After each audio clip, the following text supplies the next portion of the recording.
Chapter 4 में micro processors और memory concepts देख रहे हैं। मेमोरी कॉन्सेप्ट्स आपके अगर वॉन न्यूमैन आर्किटेक्चर को देखा जाए तो ये आपका सीपीयू है, ये आपका इनपुट है, ये आपका आउटपुट है और इंपॉर्टेंट चीज ये है कि ये मेमोरी है आपकी। तो मेमोरी बहुत इंपॉर्टेंट कंपोनेंट है कंप्यूटर सिस्टम का, क्योंकि इसमें डेटा भी होता है, इसमें इंस्ट्रक्शंस भी होते हैं। हर एक मेमोरी चिप में बहुत बहुत सारे, बल्कि थाउजेंड्स ऑफ, अभी हम बात करेंगे यहां जो आ रहा है, मेमोरी लोकेशंस होते हैं। तो ध्यान रखिएगा, कंप्यूटर का मतलब क्या है? कंप्यूटर का मतलब यह है कि वो केवल 1-0 में समझता है या फिर किसी ऐसे भाषा में समझता है जो डिजिटल हो। जो भी डेटा स्टोर होगा वो बिट्स के फॉर्म में होगा, जो आप यहां देख पा रहे हैं, या बाइट्स के फॉर्म में। बिट्स को अगर कंबाइन कर दिया जाए, जैसे मैं 8 बिट को अगर कंबाइन कर दूं, 1001, ये ऐसे इस तरीके से कुछ लिख दूं, अगर 8 हो जाते हैं तो ये 1 बाइट हो जाएगा, जो आप यहां पर देख पा रहे हैं। तो 1 बिट ये स्मॉलेस्ट स्टोरेज यूनिट है। जैसे अगर आप फ्लिप फ्लॉप कभी जानेंगे तो वो 1 बिट स्टोर कर सकता है। ऐसी 8 या 16 फ्लिप फ्लॉप जोड़ दें तो रजिस्टर बन जाता है। ऐसे रजिस्टर को आगे बढ़ाएंगे तो अलग अलग मेमोरीज बनती है। तो निबल होता है 4 बिट, 4 बिट के कॉम्बिनेशन को निबल कहते हैं। 8 बिट को कंबाइन कर दें आप, ये जो मैंने यहां बताया, 8 बिट को कंबाइन कर दें तो इसको हम एक बाइट कहेंगे, जिसको हम एक सिंगल कैरेक्टर भी कह रहे हैं यहां पे। इसके अलावा जैसे अगर आप बाइट ले, 1 बाइट लिया आपने, यानी कि 8 बिट, 1 बाइट। अगर इसको आप 1000 से मल्टीप्लाई कर दें, वैसे ये 1024 से होता है, लेकिन 1000 से मल्टीप्लाई करें, 1024 इसलिए आता है क्योंकि ये 2 की घात में होता है। जो भी कंप्यूटर में आप देखेंगे ना, 4, 8, 12, 16, 32, 128, क्यों ये नंबर क्यों होते हैं? हमेशा ये 2 की पावर में होते हैं। तो इसीलिए, क्योंकि 2 क्यों, बाइनरी 1 और 0, इसलिए 2 की पावर में। तो अगर आप 1000 से मल्टीप्लाई करेंगे कैलकुलेशन के आसानी के लिए, तो ये किलोबाइट बन जाएगा। इसको आप 1000 से और मल्टीप्लाई कर दीजिए, जितना आप देख पा रहे हैं यहाँ पर 1 बाइट से 1000, 1000 से और कर लीजिए, मेगाबाइट हो जाएगा। 1000 से और मल्टीप्लाई कर दीजिए, ये आपका गीगाबाइट हो जाएगा। 1000 से और मल्टीप्लाई कर दीजिए, टेराबाइट हो जाएगा। 1000 से और मल्टीप्लाई कर दीजिए, पेटाबाइट हो जाएगा। ऐसे एक्साबाइट, जेटाबाइट और योटाबाइट्स। अगर आप 3 या 4 साल पहले पढ़ रहे होते तो आपका एक्साबाइट तक बोलते कि अभी तक यहां तक है। आज ये है कि हम योटाबाइट्स तक है। जो 1-2 साल बाद सुनेंगे इसको, उनको इससे आगे भी और बाइट्स मिल जाएंगे। तो जो भी हायर यूनिट है वो 2 की घात 10 है, यानी कि 2 to the power 10 करेंगे आपका तो 1024 आता है। यही मैं बता रहा हूं कि 2 की घात 2 की पावर 10 से चलता है। तो अगर इसको समराइज करना हो तो ये टेबल है। 1 किलोबाइट होती है 2 to the power 10 बाइट के बराबर, यानी कि 1 बाइट क्या हुआ, 8 बिट। और 1 बिट क्या होता है, 0 या 1, 0 होगा या 1 होगा। तो इस 0 या 1 के 8 बार लिख दें, 8 टर्म लिख दें आप 0 या 1 में, तो 8 बार लिख दें तो एक 8 बिट हो जाता है। 8 बिट को हम 1 बाइट कहते हैं। 1 बाइट को अगर आप 1000 से मल्टीप्लाई करेंगे, यानी 1024 से करेंगे, 1024 इसलिए है क्योंकि 2 की घात 10 जो होता है 1024 होता है। अगर इसको मल्टीप्लाई करेंगे 1024 को आप बाइट से, तो आपका 1 किलोबाइट आएगा। इसको फिर आप मल्टीप्लाई कर दीजिए 1024 से, तो आपका मेगाबाइट आ जाएगा, जिसको एमबी कहेंगे। सब कैपिटल में लिखे जाते हैं, देखिएगा सब कैपिटल में लिखे जा रहे हैं। फिर 1000 से मल्टीप्लाई कर दीजिए तो आपका गीगाबाइट आ जाएगा। 1000 से मतलब यह है कि 2 की घात 10 किलोबाइट हुआ, 2 की घात 20 कितना हुआ, 2 की पावर 10 आपका मेगाबाइट, 2 की घात 30 कितना हुआ, गीगाबाइट, 2 की घात 40 आपका टेराबाइट, 2 की घात 50 पेटाबाइट, 2 की घात आप 60 करिए एक्साबाइट। आप सोचिए कितना बड़ा नंबर होगा, मतलब you can't even imagine this number. But अब जिस तरीके से डेटा आ रहा है इंटरनेट पे या फिर स्टोरेज हो रही है वो आपके नेटवर्क पे, ये बहुत ही कम है। ऐसी आपका जेटाबाइट है और फिर आपका योटाबाइट है। तो याद रखिएगा, पेटाबाइट के बाद यहां तक बहुत लोगों को जानकारी होगी। एक्साबाइट है, फिर ये जो शब्द है जेटाबाइट, योटाबाइट, ये आज के समय बहुत चल रहे हैं। तो कंप्यूटर मेमोरीज को हम डिवाइड कर सकते हैं 3 मेन कैटेगरी में। एक है प्राइमरी मेमोरी, जिसे कहते हैं जो एकदम पास होगी किसके, कंप्यूटर का मेन काम क्या है, प्रोसेसिंग। तो अब माइक्रो प्रोसेसर की बात कर रहे हैं, जो जिससे माइक्रो प्रोसेसर डील करता है वो आपकी प्राइमरी मेमोरी। फिर आपकी है सेकेंडरी मेमोरी, और उसके बाद कैश मेमोरी। वैसे माइक्रो प्रोसेसर या सीपीयू के पास होती है कैश, फिर उसके बाद होती है प्राइमरी, फिर उसके बाद होती है सेकेंडरी। माइक्रो प्रोसेसर पहले कैश में देखता है, कैश में नहीं होती है तो प्राइमरी में देखता है, प्राइमरी में होनी चाहिए क्योंकि प्राइमरी में ही देखता है। माइक्रो प्रोसेसर जब तक प्राइमरी मेमोरी या मेन मेमोरी में डेटा नहीं आएगा ये इसे डील नहीं कर पाएगा। सेकेंडरी मेमोरी आपकी बाहर की मेमोरी होती है जो एक्सटर्नल होती है most of the time. Primary memory क्या होती है? जैसे मैंने बताया प्राइमरी मेमोरी या मेन मेमोरी ये metal oxide MOS metal oxide semiconductor memory होती है, जहां पर आप प्रोग्राम स्टोर करते हैं, जहां पर डेटा जब भी प्रोग्राम एग्जीक्यूट हो रहा हो, रन हो रहा हो, उस समय कंप्यूटर उस पर काम कर रहा हो तो डेटा और प्रोग्राम यहां स्टोर होता है। तो जैसे मैंने बताया कि सीपीयू किससे बात कर सकता है? सीपीयू प्राइमरी मेमोरी से बात कर सकता है, तो it is directly accessible to CPU. तो मेन मेमोरी अगर आप व्यू करना चाहें, अपने दिमाग में बिठाना चाहें तो कैसे बनेगी? ये इस तरीके से बनेगी। आप देखिए ये आपका वर्ड लेंथ है। वर्ड लेंथ जैसे मैंने बताया था आपको पहले कि 8 बिट हो सकता है, आपका 16 बिट हो सकता है, अभी 128 बिट के भी वर्ड लेंथ है, तो 128 बिट भी है। तो ये वर्ड लेंथ है। अब ये वर्ड लेंथ 0 से लेकर n तक, क्योंकि वैसे n तक चलता है, अगर आप 1 से शुरू करते हैं, 0 से शुरू कर रहे हैं इसलिए n-1 तक कर रहे हैं। ये आपके n वर्ड्स हो गए। कितने वर्ड्स हो गए? n words. और ये सारा का सारे वर्ड्स सेम लेंथ के बन रहे हैं, और यहां पर आपके कुल मिला के ये एड्रेसिंग है। यानी कि अगर आपको किसी इसको एड्रेस करना होगा, मान लीजिए 60 वाले को, तो आप 60 पे जाएंगे और आपको 60th वर्ड मिलेगा, यानी आपको ये पूरा क्रॉस करना पड़ेगा, इस तरीके से आएगा। तो अभी हम बात करेंगे इसके बारे में भी। तो जो आपने अभी देखा, ये एक हाई स्पीड मेमोरी है जिसमें आपको वर्ड मिले फिक्स लेंथ के। अब जो मेमोरी है उसको डिवाइड किया हमने n वर्ड्स में, और हर वर्ड को हमने एक एड्रेस असाइन किया। ये वर्ड है और इसको ये एड्रेस असाइन है। वर्ड जो है वो जनरली 8 बिट से ऊपर का होता है, जैसे आपका 16 बिट हो गया, 32 बिट हो गया, 64 बिट हो गया। इसको हम वर्ड लेंथ कह रहे हैं। अलग अलग तरीके के वर्ड नंबर के वर्ड लेंथ अवेलेबल है, ये डिपेंड करता है कि किस पे आप डील कर रहे हैं, कौन सी आपकी मेमोरी है। अलग अलग टाइप की होती है, DDR2, DDR3 इस तरीके की मेमोरी होती है। आगे भी है DDR4। तो जितना हायर वर्ड लेंथ होगा उतना ज्यादा कंप्यूटर आपका जबरदस्त और स्ट्रांग होगा। हर एक वर्ड को मेमोरी असाइन होगी 0 से लेकर जो भी लार्जेस्ट नंबर है। लार्जेस्ट नंबर होगा 2 की घात में, ध्यान रखिएगा 2 की पावर में होगा, कंप्यूटर जिसको सपोर्ट कर सकता होगा। हर एक एड्रेस यूनिकली बताएगा कि मेमोरी लोकेशन पर्टिकुलर वर्ड का क्या है। जैसे मैं आपको यहाँ 60 बता रहा था, तो ये 60 जो आपका एड्रेस है वो आपको, वैसे एड्रेस इस तरीके से नहीं होता है, एड्रेस जो है हेक्साडेसिमल में होता है, लेकिन अभी फिलहाल के लिए समझने के लिए ये 60 नंबर एड्रेस है, और ये वर्ड ये जो वर्ड है 60th वर्ड है अगर यहां से गिना जाए तो टोटल जो मेमोरी सेल है वो पूरी तरीके से सीपीयू इसको एड्रेस कर सकता है।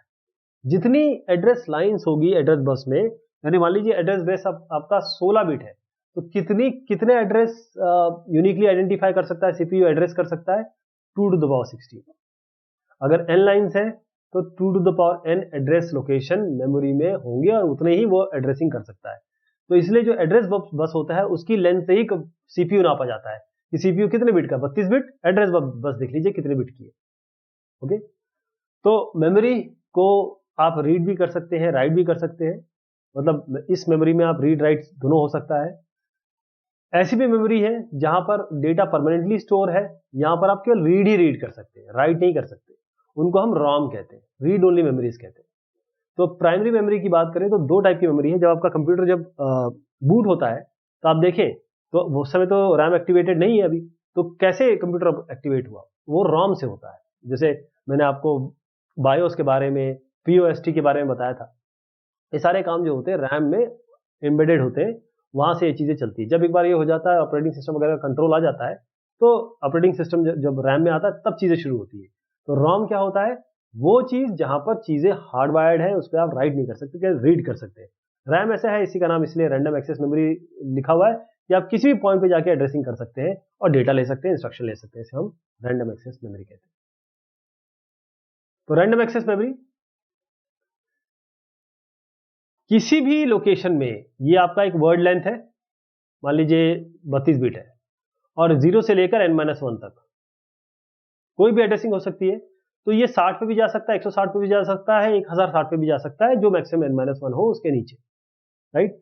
तो रैंडमली जा सकता है, सीपीयू रैंडमली एक्सेस कर सकता है, यानी कि पूरी मेमोरी को सर्च कर, यहां से पूरा, ऐसा नहीं कि यहां ऐसे पूरा जाना पड़ेगा आपको, ऐसे ऐसे ऐसे करके यहां जाना पड़ेगा, यहां जाना है तो ऐसे नहीं, आप डायरेक्ट इस पे एक्सेस कर सकते हैं। डेटा हो चाहे इंस्ट्रक्शन हो, वो दोनों ही आप रैम में रख सकते हैं, रैंडम एक्सेस मेमोरी में। ये रीड राइट मेमोरी होती है, यानी रीड भी कर सकते हैं उसमें, राइट भी कर सकते हैं। ये वॉलेटाइल मेमोरी होती है, इसका मतलब एक बार जैसे आप अपना पावर ऑफ करेंगे, इसका डेटा चला जाएगा, क्योंकि ये एक इंटरमीडिएटरी का काम करती है, सीपीयू उससे डील करता है। और ये डेटा कहां से आता है? सारा का सारा डेटा रैम के पास तो आपका कोई डेटा नहीं होता है, रैम का डेटा जो होता है आपका हार्ड ड्राइव से आता है, आपके और एक्सेसरी जो डिवाइसेस है वहां से आता है, फिर उस सीपीयू उस पर काम करता है। रैम आजकल गीगाबाइट्स में है, अगर आप अच्छे सिस्टम्स देखेंगे तो आपको 8 GB, 4 GB, 16 GB इस तरीके से रैम मिल रही है। जो नॉर्मल एक्सेस टाइम है वो नैनो सेकंड में होता है। अगर नॉर्मल एक्सेस टाइम रैम का देखें तो 20 से 80 नैनो सेकंड तक हम डील करते हैं। रैम इतने इतने तेज, नैनो सेकंड मतलब 10 टू द पावर -9 सोचिए आप, इतने 10 टू द पावर -9 सेकंड, आप केवल इमेजिन करिए कि कितने जल्दी काम होता है। तो दो टाइप की रैम होती है, एक आपकी डी रैम होती है जिसे हम डायनेमिक रैम कहते हैं, एक है एस रैम जिसे हम स्टैटिक रैम कहते हैं। डायनेमिक रैम क्या होती है? डायनेमिक रैम, इसमें ट्रांजिस्टर होते हैं और कैपेसिटर होते हैं, यानी कि कैपेसिटर, आप अगर आपने फिजिक्स का थोड़ा सा ध्यान दें, जब हमने पहले देखा था, तो ये इलेक्ट्रिक चार्ज स्टोर करता है। थोड़ी सी छोटी होती है, सस्ती भी होती है और स्लो होती है। स्लो क्यों ही है? अब आप पूछेंगे कि डायनेमिक, ये इसमें ट्रांजिस्टर है, कैपेसिटर है, तो स्लो क्यों हो गई? क्यों? क्योंकि इसमें जो डेटा है वो रिफ्रेश करना पड़ता है। कैपेसिटर जो है चार्ज लूज करता है, और जब चार्ज लूज कर रहा है तो आपको बार बार इसको रिफ्रेश करना पड़ेगा, तो उसका वो जो टाइम है वो प्रोसेसर टाइम में इंक्लूड होता है, इसलिए टाइम ज्यादा लगता है। क्योंकि रिफ्रेशमेंट वाला जो स्कीम है, क्योंकि इसमें कैपेसिटर है और चार्ज लूज हो रहा है तो आपको इसको दोबारा बूस्ट करना पड़ेगा, तो वो सीपीयू साइकिल खा जाता है, ले जाता है। मैंने जैसे बताया, capacitor tend to lose charge, समय के साथ लूज होता है, इसलिए उसको रिफ्रेश करना पड़ता है। D RAM primary storage area में यूज करते हैं, अलग अलग फॉर्म है इसके, जैसे ईडीओ रैम है, आपका एसडी रैम है, आपका डीडीआर एसडी रैम है। इसका फुल फॉर्म अगर देखना चाहें, ईडीओ मतलब एक्सटेंडेड डेटा आउटपुट, ऐसी आप एसडी रैम में ये जो एस है ये सिंक्रोनस है। तो ये अलग अलग टाइप के आपके रैम के फ्लेवर्स है, बेसिकली डी रैम के फ्लेवर है डायनेमिक रैम के। इसके बाद आता है स्टैटिक रैम। ये इसका फिजिकल साइज काफी बड़ा होता है, थोड़ी एक्सपेंसिव होती है, फास्टर होती है। अब फास्टर क्यों होती है? क्योंकि इसमें कैपेसिटर का यूज नहीं होता है, इसमें फ्लिप फ्लॉप का यूज होता है। फ्लिप फ्लॉप जैसे जेके है, आपका टी फ्लिप फ्लॉप है, ऐसे डी फ्लिप फ्लॉप, ऐसे कई तरह के फ्लिप फ्लॉप होते हैं। तो जो फ्लिप फ्लॉप है वो यूज होते हैं, और फ्लिप फ्लॉप डेटा एक बार रख लेता है 0 या 1, तो वो लूज नहीं करता है, उसको रिफ्रेश करना नहीं पड़ता है। स्टैटिक रैम वोलेटाइल होती है, ये भी वोलेटाइल होती है, और इसको यूज करना जो डी रैम है उसके बनिस्बत इजी है, काफी स्पेशलाइज्ड एप्लीकेशन में इसका उपयोग होता है। अब आता है read only memory. Read only memory क्या होता है? जैसे नाम ही है कि आप केवल रीड कर सकते हैं, केवल रीड ऑपरेशन परफॉर्म होगा, इसमें राइटिंग नहीं हो सकती। एक बार जो लिख गया वो लिख गया, जो मैन्युफैक्चरर देता है, जैसे मैन्युफैक्चरर ने दिया सब कुछ उसमें लिखा के दे दिया। कंप्यूटर के साथ जब आता है, जब आपका कंप्यूटर बूट होता है, तो जो स्क्रीन पे आप देखते हैं चीजें हो रही है, वो सारा रॉम में हो रही है, रॉम के कारण हो रही है, जो स्टार्टिंग, बिल्कुल स्टार्टिंग में होता है। उसके बाद बायोस होता है, पोस्ट होता है, वो सारी चीजें होते हैं, राइट। यानी कि आप इसके कंटेंट को चेंज नहीं कर सकते, एक बार मैन्युफैक्चरर ने लिख दिया तो लिख दिया। ये नॉन वोलेटाइल होती है, कंप्यूटर बंद कर दीजिए फिर आप करिए, वैसे ही वैसे ओपन होगा, और बिल्कुल सेम तरीका होगा, कुछ चेंज नहीं होगा। पावर ऑफ करेंगे, डेटा इसमें रहेगा, क्योंकि ये तो हार्ड वायर्ड है, मतलब हार्ड कोडेड है। रॉम्स वहां हम यूज करते हैं जहां पर एक बार लिख दिया, उसके बाद उसको अल्टर करने की जरूरत नहीं है। इसमें काफी सारी चीजें होती हैं, जैसे इंस्ट्रक्शंस होते हैं, इंटरप्ट होते हैं, इंटरप्ट के सर्विस रूटीन होते हैं, जो प्रोग्राम कंट्रोल है उसकी वो मॉनिटर प्रोग्राम कंट्रोलिंग, जो प्रोग्राम कंट्रोल करना है, जो मशीन को कंट्रोल करने के लिए जो प्रोग्राम लिखे होते हैं, मॉनिटर करने के लिए प्रोग्राम लिखे होते हैं, वो होते हैं इसमें। जो इंस्ट्रक्शन हम कंप्यूटर को स्टार्ट करने के लिए, बूट करने के लिए यूज होते हैं, वो भी रॉम में ही होते हैं। रॉम थोड़ा स्लो होती है रैम के, इसलिए हमेशा बूटिंग में टाइम लगता है, कितना भी आप चाहे आप अपना मोबाइल क्यों ना देख लें, आपको कुछ ना कुछ समय लगेगा जब आपके मोबाइल में एप्पल बन के आ रहा होगा या सैमसंग लिख के आ रहा होगा या एसूस लिख के आ रहा होगा। वो जब लिख के आ रहे हैं ना, तो इसका मतलब वो रोम से बूट हो रहा है, रोम से आ रहा है, इसलिए थोड़ा स्लोअर होता है।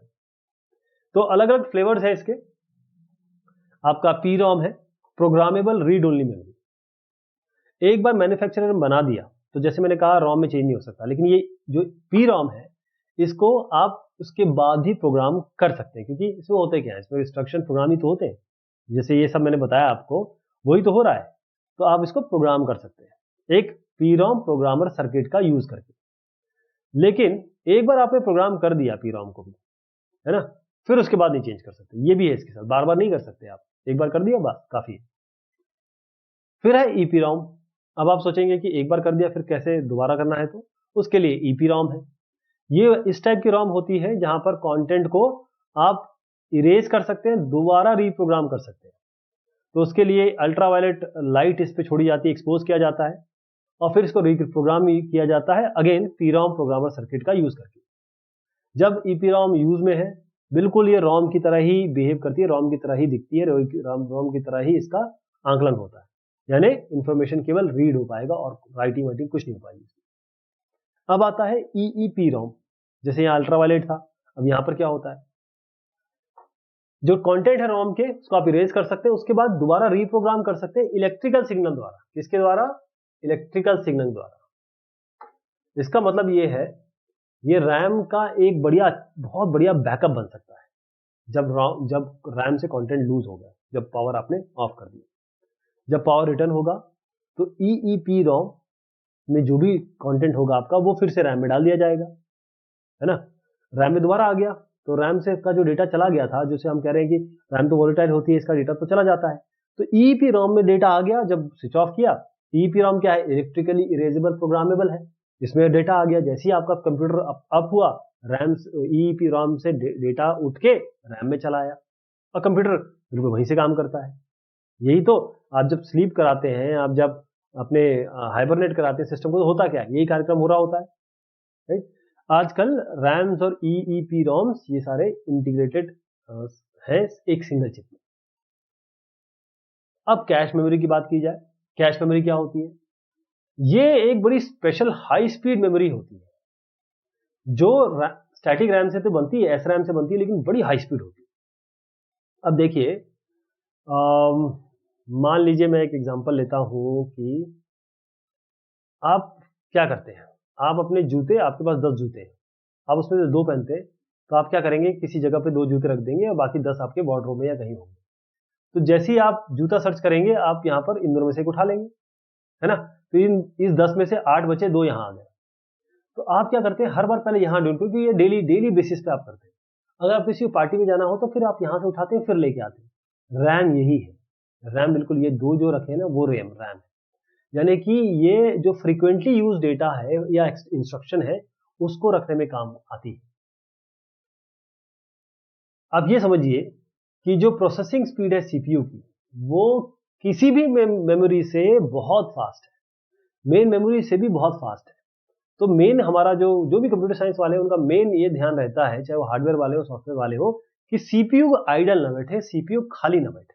तो सीपीयू खाली नहीं बैठना चाहिए, मेन मेमोरी स्लो है तो सीपीयू जब इससे डील करेगा तो खाली बैठेगा ही। तो इस जगह पे बहुत ज्यादा टाइम वेस्ट हो जाता है। तो इसके बीच में क्या होता है कि आपका सीपीयू है और ये मेन मेमोरी है, इसके बीच में आप कैश लगा देते हैं। और मैंने जैसे बताया कैश बहुत हाई स्पीड स्टैटिक रैम है, बहुत हाई स्पीड, मतलब सीपीयू से तो कंपेरेबल नहीं, लेकिन मेन मेमोरी से कंपेयर करेंगे तो बहुत फास्ट है। एक ऐसी मेमोरी बहुत छोटी है, एक्सपेंसिव है, लेकिन इतनी फास्ट है कि जिसको इन दोनों के बीच में रखा जा सकता है। तो जब भी डेटा रिक्वायर होता है सीपीयू क्या करेगा, जैसे आप जूतों के लिए यहां गए, सीपीयू की क्या करेगा, पहले कैश पे जाएगा। अगर वो कैश पे नहीं मिलता, जैसे आपने यहाँ पर गए, आप डेली यूज कर रहे हैं तो 2 आपके पास जूते हैं, आपको हिट मिलेगा, लेकिन आप ये डेटा ले लेंगे तो आपको इस वार्डरोब पे जहां पर 8 जूते वहां नहीं जाना पड़ेगा, हो सकता है कहीं दूर हो, किसी स्टोर रूम में रखा हो, तो ये आपको टाइम लगेगा ना। वही सीपीयू इधर जाएगा, टाइम वेस्ट करेगा अपना, इससे अच्छा यहाँ कैश में ढूंढ ले। और इससे क्या होता है, एफिशिएंसी बढ़ रही है, समय बढ़ रहा है, टाइम बढ़ रहा है, टाइम आपका कम हो रहा है। लेकिन अगर बाई चांस आपको पार्टी में जाना है तो आपको ये जूते लेने के लिए जाना ही पड़ेगा। इसे हम कहते हैं कैश हिट, कैश मिस।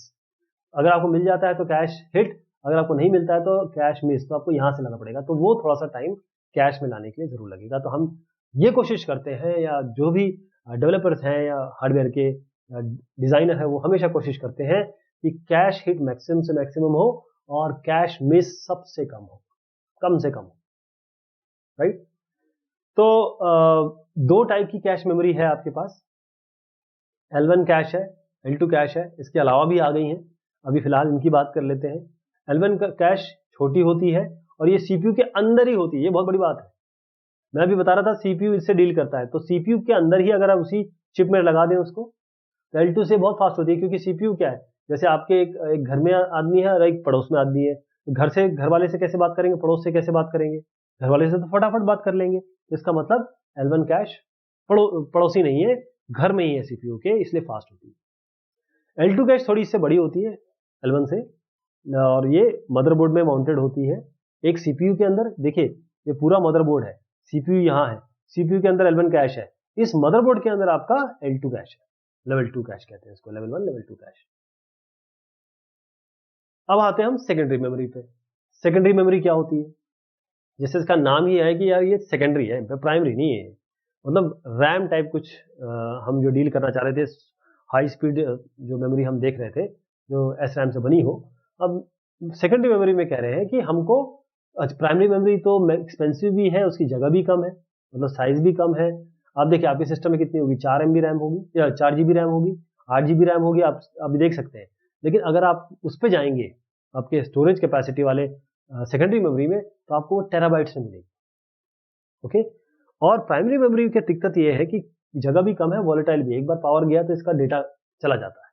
इसके लिए मेमोरी स्टोरेज डिवाइसेस हैं, जिसे हम कहते हैं एक्सटर्नल मेमोरी, और यहाँ पर आप डेटा रख सकते हैं, प्रोग्राम रख सकते हैं, और वो हमेशा के लिए रहेगी जब तक वो पार्ट ठीक काम कर रहा है। ये कंप्यूटर का पार्ट नहीं होता है, ये एक एडिशनल है। अगर आप अपनी कोई एक ड्राइव लगा रहे हैं जो एक्सटर्नल ड्राइव है 2 टेराबाइट की, तो वो आपकी सेकेंडरी मेमोरी ही कहलाएगी। तो ये फिक्स्ड भी हो सकती है, रिमूवेबल भी हो सकती है। फिक्स्ड स्टोरेज मीडिया वो आपके अंदर ही आपको दिखाई देगी, एक हार्ड डिस्क की तरह, जो फिक्स्ड होगी कंप्यूटर में, आपके कैबिनेट में जो आप डब्बा देखते हैं उसके अंदर फिक्स होगी। वो माइक्रो प्रोसेसर में या फिर मदरबोर्ड पे नहीं होगी, वो अलग से होगी, बसेस के थ्रू, मतलब वायर के थ्रू जुड़ी होगी उसमें। और रिमूवेबल स्टोरेज मीडिया क्या होती है, जो पोर्टेबल है, जैसे आपकी पेन ड्राइव है, जैसे आपका जो बड़ी बड़ी ड्राइव्स जो पोर्टेबल ड्राइव यूज करते हैं, वो सारी कंप्यूटर से बाहर ले जा सकते हैं, कंप्यूटर के अंदर लगा सकते हैं, मतलब यूएसबी के थ्रू या किसी और थंडरबोल्ट के थ्रू उसको लगा सकते हैं। तो हमको सेकेंडरी मेमोरी चाहिए क्यों? सेकेंडरी मेमोरी दो चीज के लिए चाहिए। पहले तो परमानेंस। रैम क्या है? रैम वॉलेटाइल है। रैंडम एक्सेस मेमोरी में अगर इलेक्ट्रिसिटी आपने टर्न ऑफ किया या बंद की तो रैम से डेटा चला जाएगा। हमको वो डेटा चाहिए, हमेशा के लिए चाहिए, डेटा ही तो मेन होता है। सेकेंडरी स्टोरेज ये आपका पर्पस सॉल्व करती है। जब इलेक्ट्रिसिटी जाएगी, सेकेंडरी मेमोरी से डेटा नहीं जाएगा, वो उसमें रहेगा। दूसरा पोर्टेबिलिटी। अब जैसे पेन ड्राइव आ गई है या हार्ड ड्राइव आ गई है, पोर्टेबल हार्ड ड्राइव आ गई, सीडीज आ गई, तो ये सारी चीजें क्या है? ये सेकेंडरी है। आपने डेटा डाला, लेके चले गए, फिर वापस लाए, फिर अपना यूज करना शुरू कर दिया। तो ये पोर्टेबिलिटी या परमानेंस के लिए होती है। तो सेकेंडरी स्टोरेज मीडिया टाइप क्या क्या हो सकती है? आपका मैग्नेटिक टाइप हो सकती है, ऑप्टिकल हो सकती है, और जो आजकल जैसे अगर आप एप्पल देखेंगे, एप्पल में सॉलिड स्टेट ड्राइव ही आती है, एसएसडी। तो मैग्नेटिक, ऑप्टिकल और ये एसएसडी, सॉलिड स्टेट। तो मैग्नेटिक स्टोरेज मीडिया क्या होती है? मैग्नेटिक स्टोरेज मीडिया जैसे हार्ड डिस्क या फ्लॉपी डिस्क तो खैर खत्म ही हो गई है। मैग्नेटिक टेप्स है। अगर आप बैकअप वगैरह लेना चाहते हैं तो आप मैग्नेटिक टेप्स का यूज करेंगे। इसमें डेटा परमानेंटली रहता है, बहुत सालों तक रहता है, और ये बड़ी बड़ी जगह पे यूज होता है। मैग्नेटिक मीडिया में एक मैग्नेटिक सेंसिटिव लेयर होती है, वो आप क्लॉकवाइज या एंटी क्लॉकवाइज डायरेक्शन से इसको मैग्नेटाइज कर सकते हैं, और उनको जब रीड किया जाएगा तो 1 या 0 की तरह रीड होगी। ऐसी फ्लॉपी डिस्क, जैसे मैंने बताया कि ये अभी यूज में नहीं है, नो लॉन्गर इन यूज, लेकिन जानना जरूरी है।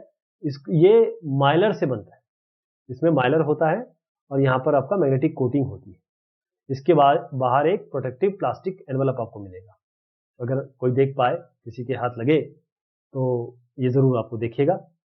बहुत पुरानी पोर्टेबल स्टोरेज डिवाइसेस थी, जैसे हम अभी पेन ड्राइव लगा देते हैं वैसे पहले डिस्केट या डिस्क लगाई जाती थी, और इसका साइज जो था 1.44 MB था। सोचिए 1.44 MB में ही सारा काम हो जाता था। आजकल जो MP3 का एक छोटा सा गाना होता है वो भी 3 से 4 MB का होता है। हार्ड डिस्क में क्या है, हार्ड डिस्क में इस तरीके से अलग अलग तश्तरियां होती है, तश्तरियां, इसको हम डिस्क कहते हैं, और ये एक प्लेटर पे चलती है, इस तरीके से घूमती है। एक कॉमन स्पिंडल होगा इसका, ये स्पिंडल है, और हर एक सरफेस, ये इसको हम प्लेटर कह रहे हैं, इसको स्पिंडल कह रहे हैं। अगर मैंने इसको कह दिया हो तो इसको मान लीजिए कि ये जो डिस्क है ये हम प्लेटर कह रहे हैं, और ये जो दिख रहे हैं इसको हम स्पिंडल कहेंगे।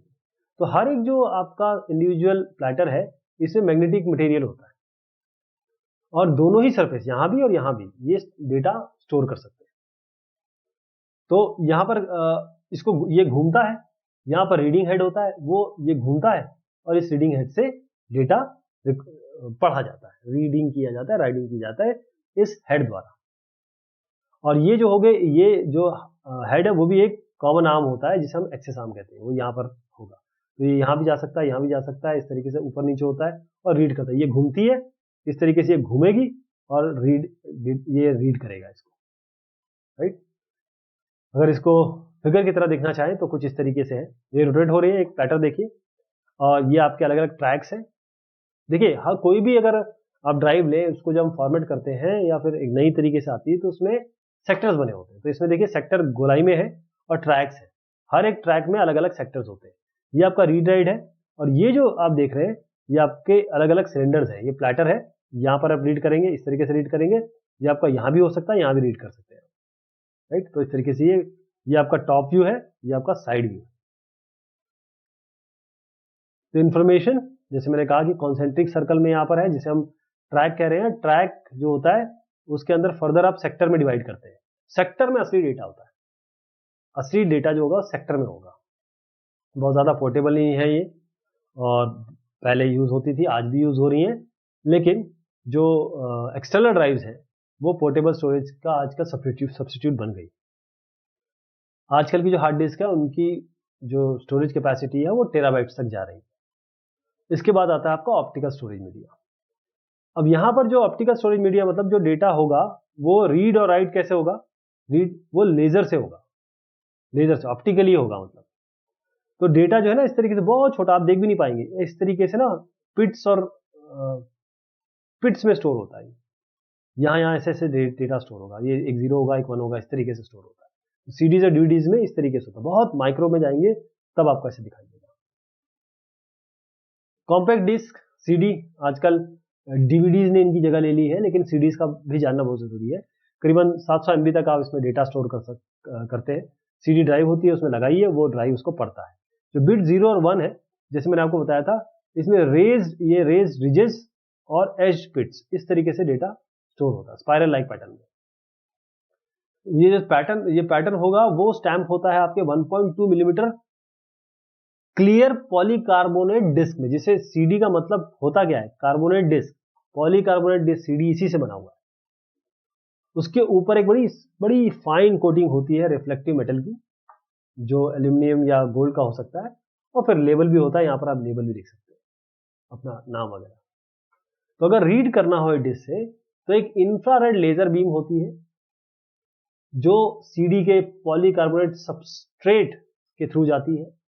जो वेवलेंथ है लाइट की वो बाउंस होके आती है, क्योंकि यहाँ पर इस तरीके से या तो ऐसे बाउंस होके आएगी या ऐसे बाउंस होके आएगी। तो किस तरीके से आएगी, यहाँ से बाउंस करेगी तो 1 मिलेगा, यहाँ से बाउंस करेगी तो 0 मिलेगा।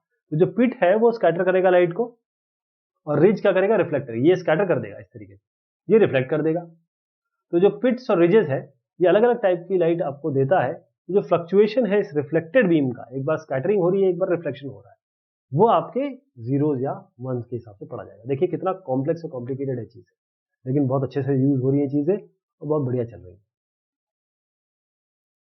तो 3 टाइप की डिस्क है जो कार्बोनेट या पॉलीकार्बोनेट डिस्क आप कहते हैं, सीडी जिसका नाम, CD ROM, CDR, CDRW. CD इसको बोलेंगे compact disc read only memory.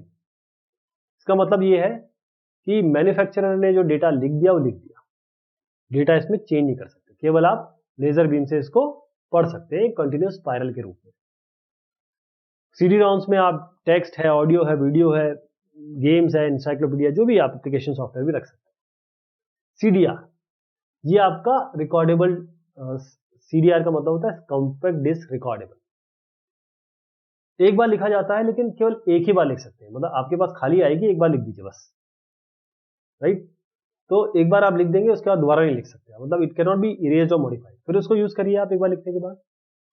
सीडीआरडब्ल्यू, सीडीआरडब्ल्यू क्या होता है? Compact disc rewritable, RW rewritable. तो इसको मल्टीपल टाइम, जितने बार, जब तक आपकी सीडी खराब नहीं होती तब तक आप मल्टीपल टाइम रीड और राइट कर सकते हैं। एक सीडीआरडब्ल्यू ड्राइव होगी तभी ये हो सकता है। सीडीआर, अगर आपकी ड्राइव में सीडीआर लिखा है ना, ड्राइव के सामने देखिएगा, अगर सीडीआर लिखा है तो केवल रीड हो सकता है, सीडीआरडब्ल्यू लिखा होगा तभी रीड राइट हो सकता है। डीवीडी, आजकल डीवीडी का ही जमाना है।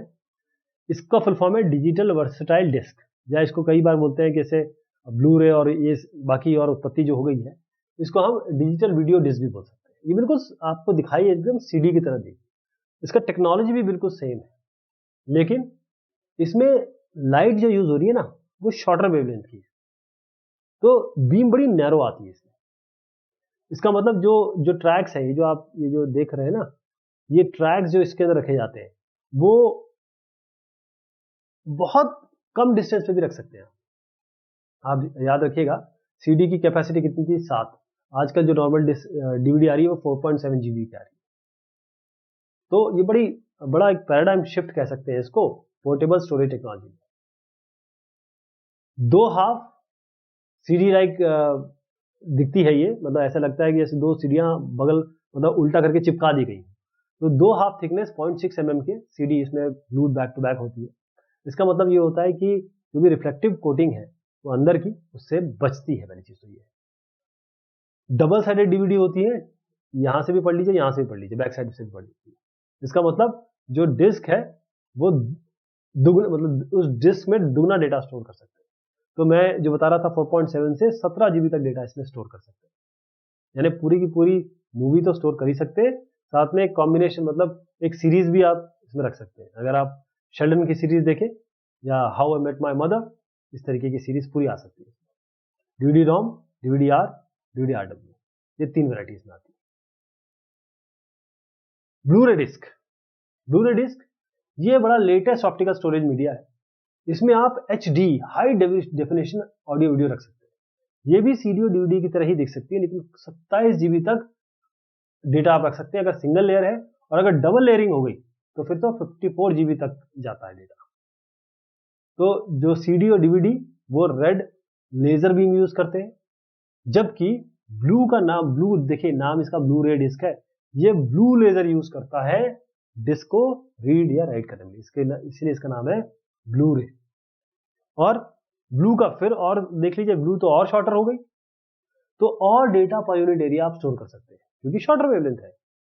तो आप फोकसिंग, जो पॉइंट फोकसिंग है ना लेजर स्पॉट की, बहुत अच्छे प्रिसीजन से यहाँ हो सकती है। तो डेटा भी और कॉम्पैक्टली पैक रख सकते हैं आप। तो जो ब्लू रे डिस्क है ये इसलिए लाया गया था ताकि रिकॉर्डिंग, रीराइटिंग और प्लेबैक हो सके HD वीडियो का, हाई डेफिनेशन वीडियो का, जो आप HD देखते हैं, फुल HD, ये सब इसके लिए बनाया गया था। और डेटा आप ज्यादा रखना चाहते हैं तब इसके लिए ब्लू रे डिस्क आया। अब आते हैं हम SSD पे, solid state memories. Solid state का मतलब, सॉलिड मतलब कुछ मूविंग पार्ट नहीं होगी। जैसे मैग्नेटिक डिस्क की बात करें, हार्ड ड्राइव की बात करें, तो उसमें स्पिंडल भी है, प्लेटर्स भी है, आर्म भी है, सब मूव कर रहे हैं। यहाँ पर कुछ मूव नहीं कर रहा है, ये पूरी तरीके से इलेक्ट्रॉनिक सर्किट पे होता है, कोई इसमें मूविंग पार्ट नहीं है, कोई रील टेप नहीं है, कोई स्पिनिंग डिस्क नहीं है, कोई भी लेजर बीम नहीं है। तो जो सॉलिड स्टेट स्टोरेज डिवाइसेस है, इसमें बिल्कुल उसी तरीके से जैसे फ्लैश में होता है, फ्लैश मेमोरी एक स्पेशल टाइप की मेमोरी है, उस तरीके से डेटा स्टोर होता है। SSD, या आप इसको सॉलिड स्टेट ड्राइव भी कह सकते हैं या फ्लैश मेमोरी भी कह सकते हैं, ये पूरी तरीके से जो शुरुआत में बनी थी डिजिटल कैमरा, पेन ड्राइव और USB फ्लैश ड्राइव के लिए बनी। तो आपके पास जो पेन ड्राइव है उसमें भी SSD है। फिर पेन ड्राइव, ये आपका पेन ड्राइव है, ये आपके हाथ में जरूर होगी। आजकल बहुत छोटे छोटे टाइप की आ गई है, अच्छे कैपेसिटी से, तो पेन ड्राइव या थंब ड्राइव या फ्लैश ड्राइव, पेन ड्राइव बोलिए इसको, थंब ड्राइव बोलिए या फ्लैश ड्राइव, ये आजकल का रिसेंट पोर्टेबल स्टोरेज मीडिया है। ये होती है इलेक्ट्रॉनिकली या electrically erasable programmable read only memory. EEP based है ये फ्लैश मेमोरी, जहां पर आप डेटा लिखिए, हटाइए, डेटा लिखिए, इलेक्ट्रॉनिक सिग्नल की जरूरत नहीं है। ये USB कनेक्टर के साथ आप लगाते हैं, जब भी कंप्यूटर में लगाते हैं, USB 2 हो, USB 3 हो या USB 3.1 हो। हार्ड डिस्क से तो थोड़ा इसकी कैपेसिटी कम होती है, लेकिन CD से अच्छी खासी मेमोरी आपको मिल जाती है ज़्यादा। तो ये हमने आज मेमोरी की बात की, काफ़ी अलग अलग हमने इसमें चीज़ें टच की। होपफुली आपको फ़ायदा हुआ होगा। अभी एक पार्ट और बाकी है, तब तक के लिए शुक्रिया, मेहरबानी।